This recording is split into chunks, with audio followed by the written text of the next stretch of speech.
Hello and welcome to Talk to Me in Tagalog. Today, we are going to learn how to make and receive a phone call in Filipino.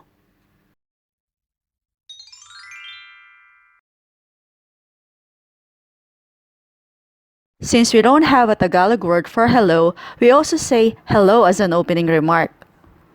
Then, we usually exchange greetings with the person that we are talking to. Hello, magandang umaga. Hello, magandang tanghali.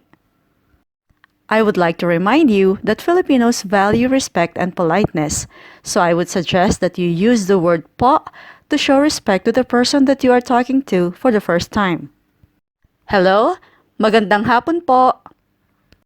Hello, magandang gabi po. Here's how you ask for someone. Pwede bang makausap si, and then you state the person's name.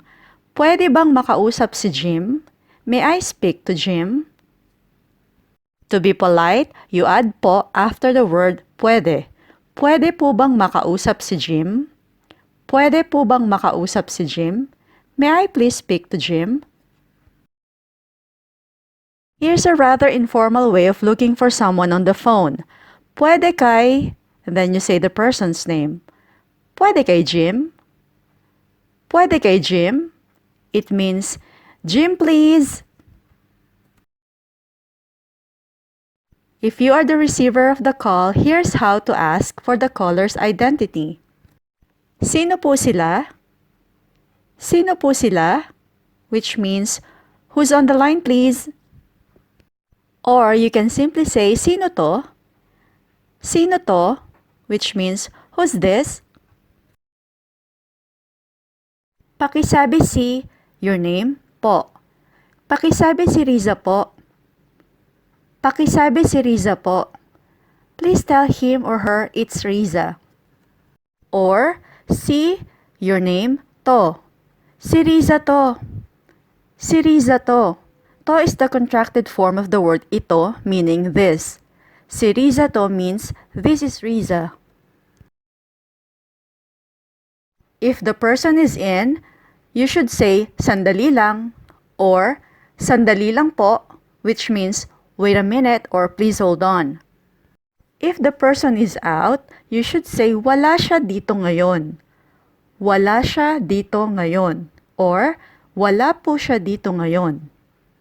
The word wala means nothing, but in this sentence, it means that the person that you're looking for is not around.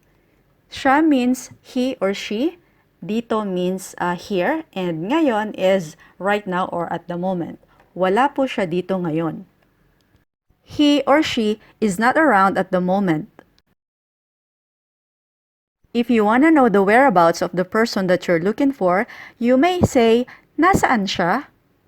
Nasaan siya? Or, nasaan po siya? Where is she or he? You may also say, saan siya nagpunta? Saan siya nagpunta? Or saan po siya nagpunta? Saan means where, and nagpunta is the past tense of the word punta, meaning go. Where did he, she go? To advise the location, this is what you should say. Pumunta siya sa, the name of place, for example, market. Market in Tagalog is palengke. Pumunta siya sa palengke. Or, pumunta po siya sa palengke. He or she went to the market. We have a video about the names of places in Tagalog. I will put the link in the description box below. Please check it out. These are the phrases that you may use if you want to ask when the person you're looking for is coming back. Kailan siya babalik? Kailan siya babalik? Kailan is when, babalik is coming back. Kailan po siya babalik? When is she or he coming back? If you want to know the exact time, you may say, anong oras siya babalik?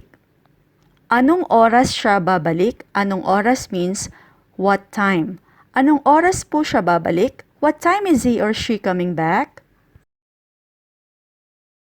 Babalik po siya mamaya. Mamaya means later. babalik po siya mamaya. He or she is coming back later. Or, babalik po siya bukas. Babalik po siya bukas. Bukas is tomorrow. He or she is coming back tomorrow. Or, babalik po siya sa, then you state the day of the week or the month. For example, if you want to say that he or she is coming back on Sunday, you may say babalik po siya sa linggo. Linggo is Sunday.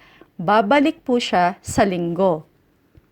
And if you want to say that he or she is coming back in October, you may say babalik po siya sa Oktubre. Babalik po siya sa Oktubre. You may also say the exact time. Babalik siya ng alauna. Alauna means 1 o'clock. He or she is coming back at 1 o'clock. We also have a video about telling the time in Tagalog. I will put the link in the description box below. Please check it out. Before ending the conversation, we usually leave our name with the receiver of our call. In this case, we say, pakisabi tumawag si, and then you state your name. Pakisabi tumawag si Riza. Or, pakisabi po tumawag si Riza. Pakisabi means please tell him or her. Pakisabi po tumawag si Riza. Please tell him or her that Riza called. If you want to request for a return call, you may leave your number by saying, pakisabi, tawagan niya ako sa, and then your telephone number. Pakisabi, tawagan niya ako sa 123456. It means, please tell him or her to call me back on 123456. Before you hang up, make sure to thank the person who received your call by saying salamat or salamat po. It means thank you. And if you are the receiver of the call and the caller thanked you, make sure to say, sige, walang anuman po. Sige, walang anuman po. It means, okay, you're welcome. Well, that's all for now. Thank you for watching, and if you like this video, please give it a thumbs up and make sure that you subscribe to my channel. Salamat po!